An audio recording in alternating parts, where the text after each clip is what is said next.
40 দিনের একটি আমল করুন, ঋণের বোঝা থাকবে না, দোয়া কবুল হবেই হবে ইনশাআল্লাহ। খুবই চমৎকার একটি আমল। এই আমলটি আমি নিজে করে ফায়দা পেয়েছি, এজন্য এই ছোট্ট একটি আমল আপনি করতে পারেন। আমলটি হচ্ছে প্রতিদিন এশারের নামাজের পরে আপনি নামাজ পড়বেন। 5 ওয়াক্ত নামাজ অবশ্যই পড়তে হবে এবং ইয়াকিন থাকতে হবে যে আমি আমল করছি, আল্লাহ তাআলা আমাকে দিবেন। প্রতিদিন এশারের নামাজের পরে আপনি আল্লাহুম্মা সাল্লি আলা সাইয়্যিদিনা মুহাম্মদ, এই ছোট্ট দুরূদটি, আল্লাহুম্মা সাল্লি আলা সাইয়্যিদিনা মুহাম্মদ, এই ছোট্ট দুরূদটি 100 বার পড়বেন।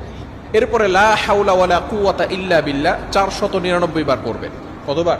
499 বার। এরপরে লা হাওলা ওয়ালা কুওয়াতা ইল্লা বিল্লাহিল আলিয়্যিল আযীম, এটা পড়বেন মাত্র একবার।